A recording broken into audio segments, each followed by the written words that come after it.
함께 봉독할 하나님 말씀은 느헤미야 5장 1절부터 13절입니다.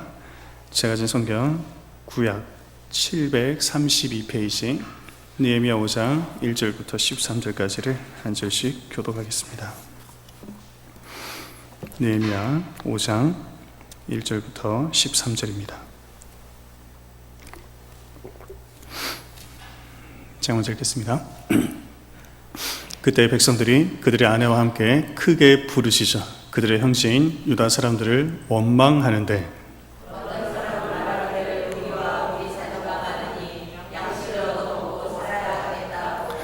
어떤 사람은 말하기를 우리가 밭과 포도원과 집이라도 저당 잡히고 이 흉년에 곡식을 얻자 하고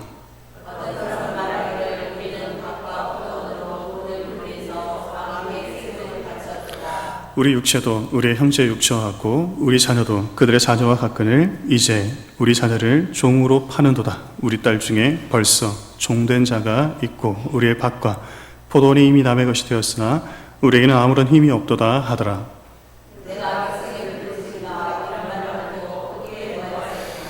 깊이 생각하고 귀족들과 민장들을 꾸짖어 그들에게 이르기를 너희가 각기 형제에게 높은 의자를 취하는도다 하고 대회를 열고 그들을 쳐서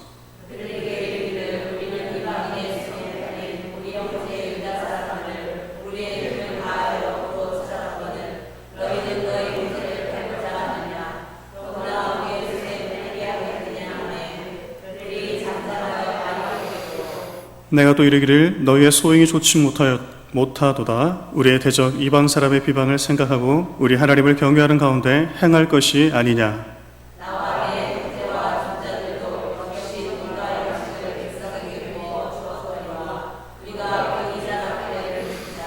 그런즉 너희는 그들에게 오늘이라도 그들의 밭과 포도원과 감람원과 집이면 너희가 구워준 돈이나 양식이나 새 포도주나 기름의 100분의 1을 돌려보내라 하였더니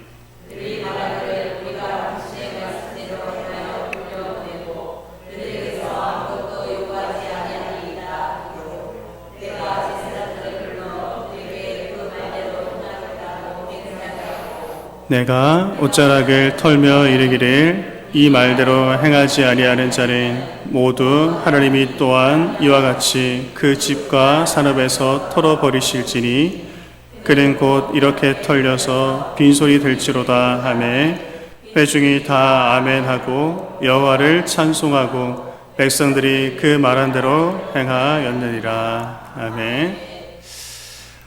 사랑하는 성도 여러분, 3일 동안 잘 지내셨습니까? 모두가 힘들고 어려운 시간이지만 하나님 앞에 예배 나온 여러분들을 주님의 이름으로 축복합니다. 계속 느헤미야서를 보고 있는데요. 오늘 7번째 시간이고 특별히 오늘은 성벽 재건 공사의 방해 2번째 시간이기도 합니다. 하나님의 일을 하는 데 있어서 항상 방해가 있다는 것입니다. 어려움이 있다는 것입니다. 귀하고 소중하고 반드시 해야 할 일일수록 이렇듯 어려움이 있습니다. 특별히 지난 시간에는 말을 통한 방해를 살펴보았습니다.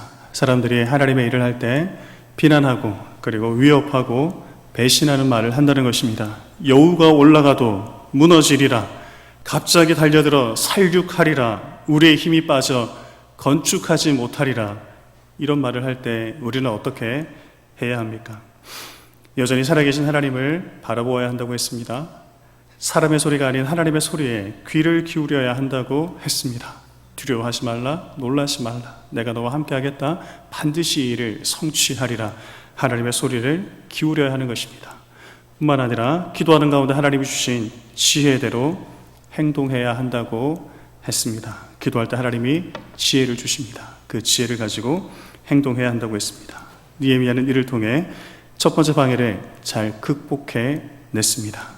외부에 들려오는 소리에 흔들리지 않았고 이제 곧 하나님의 일이 성취되려 합니다. 자, 그런데 여러분, 대적들의 방해를 우리가 생각하는 것처럼 그렇게 약하지 않습니다. 훨씬 더 크다는 것입니다. 자칫 방심하면 우리도 넘어질 수 있습니다. 그래서 오늘 본문의 말씀이 중요한데요. 계속되는 2번째 방해에 대해 설명하고 있습니다. 본문을 통해 그 방해의 내용이 무엇인지, 느헤미야는 또 어떻게 이 방해를 극복해내고 있는지를 살펴보겠습니다. 그리고 오늘 우리에게도 주어지는 하나님의 일을 할 때 주어지는 여러 가지 방해 중에 오늘과 같은 방해가 있다면 이 말씀을 참고 삼아 극복해내는 우리 모두가 되기를 주님의 이름으로 간절히 축복합니다. 여러분, 오늘 느헤미야에게 닥친 두 번째 방해의 그 내용의 핵심은 내부적인 소동, 내부적인 것입니다. 자기 민족 사이의 다툼과 분쟁이 지금 일어나고 있습니다. 잠시 내용을 보겠습니다. 1절입니다. 같이 한번 읽겠습니다. 그때 백성들이 그들의 아내와 함께 크게 부르짖어 그들의 형제인 유다 사람들을 원망하는데, 여러분 무슨 말입니까? 백성들과 그 형제 유대 사람들 사이에 분쟁이 일어났습니다. 조금 더 구체적으로 말하면 유다 백성들의 아내들과 그리고 유다 백성들 중에 부자들, 그 사람들과의 분쟁입니다. 그 유다 백성들의 아내들이 이렇게 이야기를 합니다. 2절, 우리 자녀가 많으니 먹을 양식이 없습니다. 3절, 이 흉년의 때에 곡식을 얻느라 밭과 포도원과 집을 저당 잡혔습니다. 4절에 보시면 나라에 세금을 바치느라 밭과 포도원을 빚을 냈습니다. 여러분, 남편이 성벽 재건 공사에 투입되지 않았겠습니까? 그리고 그 가정 경제를 누가 지금 책임지냐면 아내들이 책임지고 있습니다. 그런데 남편이 없는 빈자리를 아내가 채워나가기가 버겁지 않겠습니까? 집에는 자녀가 많습니다. 그런데 그 자녀들에게 먹일 양식이 없습니다. 흉년이 때마침 닥쳤습니다. 그래서 곡식이 부족하니까 곡식을 얻느라 많은 빚을 내게 되는 것입니다. 나라에 바쳐야 될 세금은 줄어들지 않습니다. 그래서 또 빚을 냈습니다. 빚을 갚느라 어떻게 합니까? 자녀들을 파는 것입니다. 자녀들 중 일부는 이미 종으로 팔려갔습니다. 그런데 그 일을 누가 하냐면 유대인들 중에 부자들이 그렇게 한다는 것입니다. 자기의 어려운 처지를 교묘히 이용해 유대인의 부자들이 자신들의 밭도 포도원도 집도 심지어 자녀들까지 갈취해 가고 있다는 것입니다. 마치 이방인들이 하는 것처럼, 아니 그것보다 더 심하게 그들을 착취하고 있습니다. 여러분, 이때 이 여인들의 마음이 어땠을까요? 자녀들에게 먹일 양식이 없는 어미의 마음, 눈앞에 자신의 밭과 포도원과 집이 팔려가는 것을 보고 있습니다. 심지어 자기의 자녀가 남의 집에 팔려가는 것을 막지 못하고 있습니다. 자기 몸의 일부가 떨어져 나가는 그런 고통이지 않겠습니까?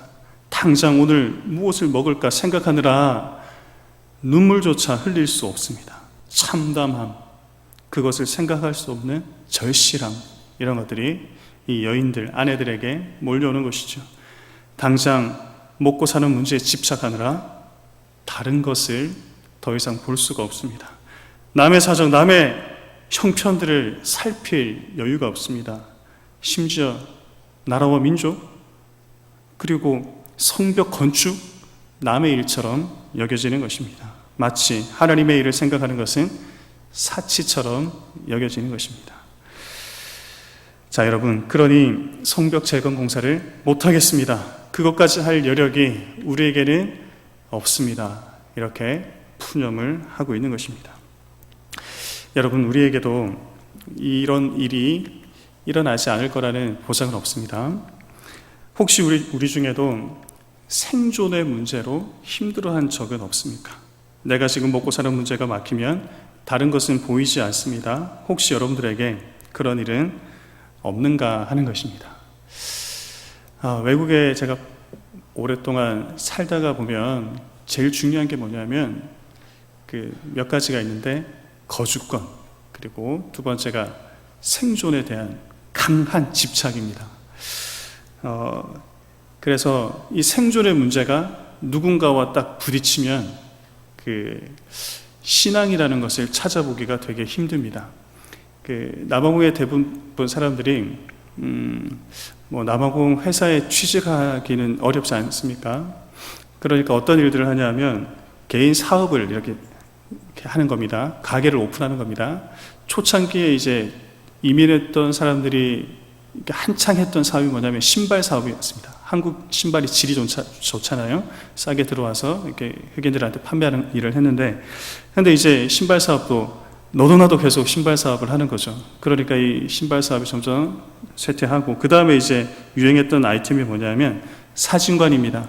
흑인들이 사진을 찍는 걸 되게 좋아합니다. 눈앞에서 자기 사진을 출력해서 주는 걸 되게 좋아하거든요.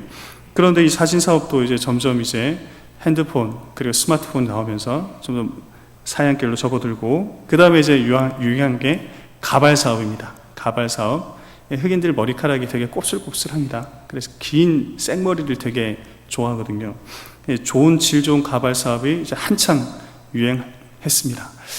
자, 그런데 또 이제 중국 자본이 들어오면서 그것도 이제 몰락해가고, 지금 이제 한창 이제 유행한 게 뭐냐면은 자동차 부품입니다. 한국 자동차가 이제 외국에도 많이 수출되고, 자동차가 고장이 나면 부품을 바꿔야 됩니다. 그래서 자동차 사업이 이렇게 많이 번창하게 되는데요. 그런데 문제는 뭐냐면 너도 나도 잘 되는 사업에 투자를 하고 가게를 오픈한다는 것입니다. 한인 사회의 한 교회의 70% 정도가 다 이 일을 하는 겁니다. 잘 되는 회사 옆에, 잘 되는 가게 옆에 내 가게를 또 오픈하는 겁니다. 그럼 어떤 일들이 일어납니까? 기존에 먼저 오픈한 가게 주인인 장로님, 권사님이 목사님을 찾아와서 우시는 겁니다. 생존의 문제에 걸리니까 어떻게 이런 일이 일어날 수 있냐고 막 원망을 합니다. 그렇게 다독이면 또 어떻게, 그 옆에 회사를 차린 주인 집사님, 권사님이 또 찾아옵니다. 그럼 어떻게 합니까? 잘 되는 집 옆에 조금 부스럭이라도 먹고 살려고 하는데 너무한 거 아닙니까? 여러분, 어떻게 말이 됩니까? 서로의 사정은 딱하지만 그런 것들이 점점 이렇게 많아지니까 서로 어떻게 되냐면은 파이 나눠먹기처럼 이렇게 점점 수익은 줄어들고 그 사업도 사양길로 내려가더라는 것입니다.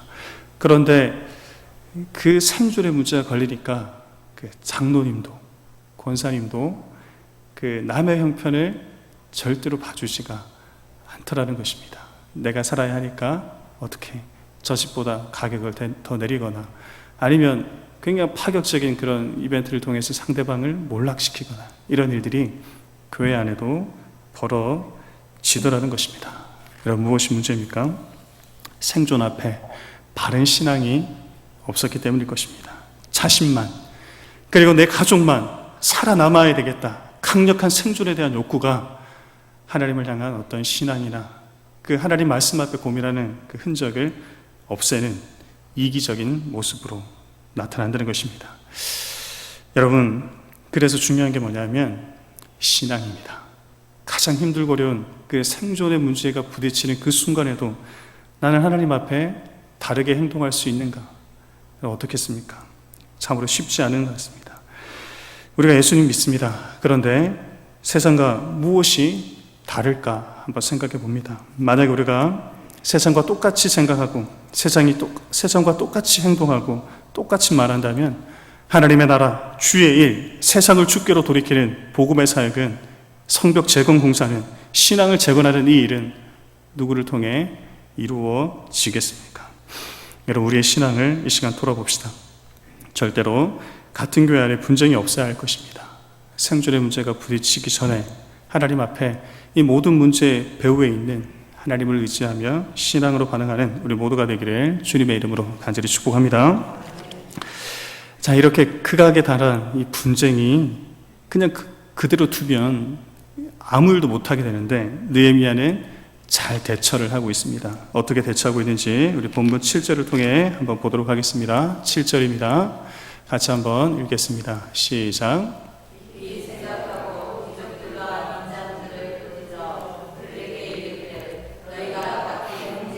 높은 의자를 취하는도다 하고 대회를 열고 그들을 쳐서. 여러분, 무슨 말입니까? 느헤미야가 이 일에, 이 분쟁의 핵심에 있는 유대 귀족들과 민장들, 이 민장들이란 백성의 관리들을 의미합니다.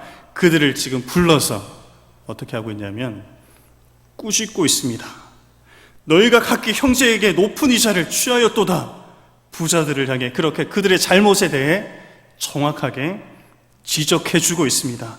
너희가 각기 형제에게 높은 이자를 취하는도다. 왜 이 말이 중요합니까? 하나님이 이것을 율법의 금하고 있기 때문입니다. 레위기 25장 35절 36절에 보시면 이런 말씀이 있습니다. 내 형제가 가난하게 되어 빈손으로 내 곁에 있거든 너는 그를 도와 거류민이나 동거인처럼 너와 함께 생활하게 하되. 36절입니다. 너는 그들에게 이자를 받지 말고 내 하나님을 경외하여 내 형제로 너와 함께 생활하게 할 것인지. 하나님의 말씀은 분명합니다. 힘들고 어려운 사람들이 있을 때 어떻게 해요? 이자를 받지 말고 그들과 더불어서 같이 먹고 마시라, 같이 생활하라, 이렇게 말씀하고 있는데, 지금 유대인들, 귀족들, 그리고 백성의 관리들은 어떻게 하고 있냐면 이자를 취하고 돈을 빌려주고 높은 이자를 취해서 받고, 못 갚으면 자녀들을 돈을 주고 사오고 집을 뺏고 포도원을 뺏고 그렇게 하고 있다는 것입니다. 여러분, 잘못을 했을 때 이렇게 지적해 주는 사람이 있어야 한다는 것입니다. 그런데 이 지적한다는 이 말, 너희가 각기 형제에게 높은 이자를 취하는도다, 사람들이 몰라서 못했을까요? 이 말하는 것이 참 무겁게 우리에게 다가옵니다. 왜냐하면 아무리 맞는 말이라도 함부로 할 수 없는 말이기 때문입니다. 반드시 해야 되는 말이지만 아무나 할 수 없는 말이기 때문입니다. 아무리 잘못했다고 하더라도 그들은 지금 성벽 재건 공사의 많은 부분을 감당하고 있는 사람들이었을 것입니다. 부자였기 때문입니다. 느헤미야가 심지어 아는 얼굴이었을 수도 있습니다. 당대의 실력자, 부자들, 권세자들이라는 것입니다. 자칫 그들에게 잘못 밉보였다가는 성벽 재건 완전히 무선될 수도 있는 것입니다. 실력자들의 반감을 살 수 있는 일이기 때문입니다. 내가 지금 가지고 있는 이 지위조차 그들에게 반감을 사게 된다면 흔들릴 수가 있는 것입니다. 그런데 느헤미야는 기어코 그 말을 합니다. 그것을 입 밖으로 끄집어냅니다. 잘못을 지적합니다. 어떻게 그는 이렇게 할 수 있었습니까? 그는 그런 말을 할 수 있는 사람이었기 때문입니다. 그런 말을 할 수 있는 인품과 그런 말을 할 수 있는 말의 영향력을 가지고 있었던 사람이기 때문입니다. 누구나 말은 할 수 있지만 아무나 할 수 없는 말, 필요한 말이지만 함부로 하지 못하는 그 말을 할 수 있었던 것입니다. 왜냐하면 그는 그런 말을 할 수 있는 큰 사람이었기 때문입니다. 그런 말을 할 수 있는 당대의 참된 어른이었기 때문이라는 것입니다. 여러분, 우리에게도 문제가 발생할 수 있습니다. 그러나 정작 더 큰 문제는 뭐냐면 그 말을 할 수 있는, 그 문제를 지적할 수 있는, 그것을 성경적으로 풀어줄 수 있는, 그것이 아니다라고 말할 수 있는 어른이 없기 때문이 아니겠습니까? 그 말을 할 만큼 신앙과 생활에 모범이 되는 사람들이 없다는 것입니다. 말과 인격에 본이 되는 사람들이 부족하다는 것입니다. 여러분, 오늘 우리는 어떻습니까? 계속 제가 남아공 이야기를 하는 건 제가 살아왔던 배경이 거기이기 때문에 이야기를 잠시 하겠습니다. 남아공에 있으면서 여러 가지 신기한 경험들을 굉장히 많이 했는데요. 그 중에 하나가, 남아공에도 뭐가 있냐면 해병대 전우회가 있습니다. 해병대, 여러분 아시죠? 그 가장 끈끈한 그런 조직을 유지하고 있는 단체 중에 하나가 해병대라고 하는데요. 남아공 땅끝에 해병대 전우회가 있습니다. 거기에 누가 있냐면 월남전에 참전했던 해병대 고참 기수가 그 교회 장로님이셨습니다. 그러니까 분위기가 어떻겠습니까? 이분의 말 한마디면 일사천리로 일이 진행이 되는 것입니다. 모여라 하면 모이고 흩어지라 하면 흩어지는 것입니다. 문제가 발생하면 이분을 부르면 문제가 그냥 해결이 되는 것입니다. 사람들이 이분의 말을 듣는 것입니다. 여러분, 이유가 무엇입니까? 이분은 월남전이라는 어려운 전투에 참전했던 참전 용사였기 때문입니다. 그 어려운 해병대 교육을 수료했던 사람이기 때문입니다. 그러니 그분의 말을 안 따를 수 없는 것입니다. 여러분, 우리의 신앙의 문제가 무엇입니까? 하나님 나라 그 학교인 교회에서 이 교육을 제대로 받지 못했기 때문이 아니겠습니까? 저 악독한 사단 마귀의 공중 권세 잡은 자들과의 전쟁을 경험한 자들이 부족했기 때문이 아니겠습니까? 치열하게 그들과 전쟁하고 전투하고 교회와 함께 고민하고 그 문제를 해결해 본 경험이 없는 사람들이 많기 때문이 아니겠습니까? 이기고 승리한 경험이 부족하기 때문입니다. 세상의 빛으로, 세상의 소금으로 살아내 본 적이 없기 때문입니다. 그렇게 장성한 어른들이 부족하기 때문이 아니겠습니까? 여러분, 이제 우리가 어른이 되어야 되지 않겠습니까? 우리는 어떻습니까?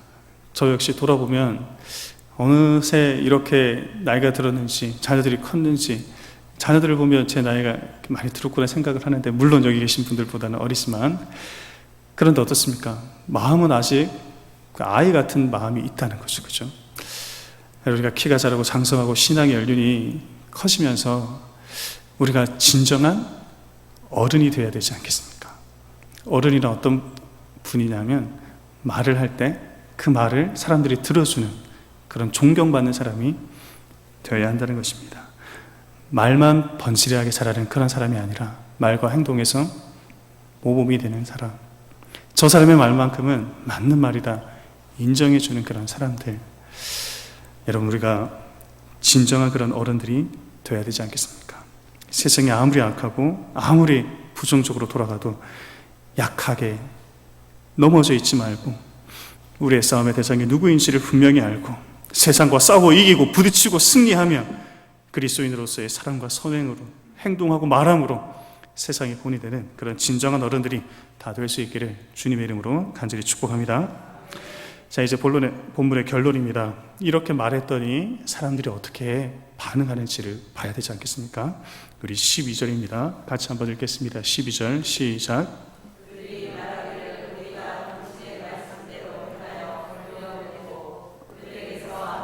요구하지 아니하리이다 하기로. 여러분, 여기까지 하겠습니다. 여러분, 무슨 말입니까?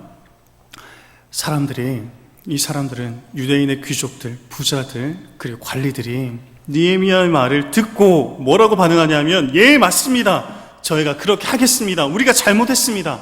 이자를 받지 않겠습니다. 그들의 밭, 포도원, 감남원, 집이며 구워준 돈이며 양식이며 포도주나 기름이며 우리가 빌려왔던 것에 100분의 1을 그들에게 돌려 보내겠습니다. 그들을 살리겠습니다. 그들과 함께 잘 살 수 있도록 내가 배려하겠습니다. 함께 생활하겠습니다. 즉시 자신들의 잘못을 뉘우치고 지금 하나님 말씀 앞으로 돌아가고 있는 것입니다. 말씀에 대한 전적인 순종, 비록 힘들고 어려운 결정이지만 돌이키고 있습니다. 여러분, 이 말씀은 참으로 우리에게 큰 도전을 줍니다. 하나님이 말씀하실 때 비록 힘든 일이라도 우리는 순종해야 하는 것입니다. 여러분, 왜 부자들이라고, 왜 백성들의 관리들이라고 대답할 말이 없었겠습니까? 너희가 그것이 잘못이다라고 지적했을 때 왜 그들이라고 할 말이 없었겠습니까? 부자들 입장에서는 좀 억울하지 않겠습니까? 내가 빌려주고 싶어서 빌려준 것이 아니지 않습니까? 저들이 와서 빌려달라고 했기 때문에 내가 빌려준 것이고, 당시 많은 사람들이 받는 그 이자의 이율대로 나는 이자를 받았을 뿐입니다. 저들이 데리고 와서 이렇게 내가 빌려준 것 뿐인데 나는 내가 왜 빌려준 이 돈을 포기해야 되겠습니까? 그렇게 말하고 싶지 않았겠습니까? 신앙적인 책임은 있지만 당시 사회적인 책임, 법적인 책임은 그들에게 없었던 것입니다. 그런데 여러분, 이 말 앞에 그들이 순종하고 있습니다. 이유가 무엇입니까? 세상의 법보다 하나님의 법이 무섭다는 것을 알았기 때문입니다. 말씀의 법이 더 권위가 있다는 것을 알았기 때문입니다. 아직까지 그들에게는 신앙의 양심이 살아있었기 때문입니다. 비록 힘들지만 말씀의 권위 앞에 굴복할 수 있었던 것입니다. 여러분, 저는 항상 이런 말을 많이 합니다. 이 말씀 앞에 오늘 우리는 어떻습니까? 우리 자신의 모습을 돌아봐야 되지 않겠습니까? 말씀이 들려올 때, 말씀이 그것이 아니다라고 말할 때 여러분들은 그 말씀 앞에 어떻게 반응하십니까? 저희 두 아들이 있습니다. 이 아이들이 중학교 2학년, 이제 6학년, 지난주에 처음 이제 등교를 하고 내일 둘째가 이제 등교를 합니다.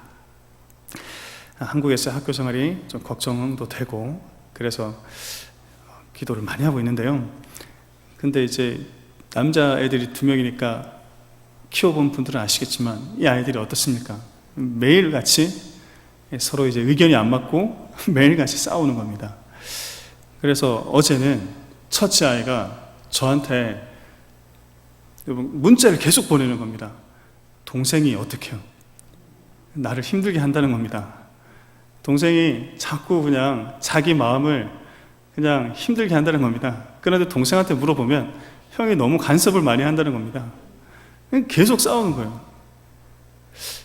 그래서 너무 이렇게 서로 이렇게 다투고 하는 게 많아가지고 그럼 제가 이제 제일 그 친구들한테 마지막에 마지막 가지고 있는 이 친구들한테 약점이 하나 있습니다. 그게 뭐냐면 그러면은 게임을 안 시키는 겁니다.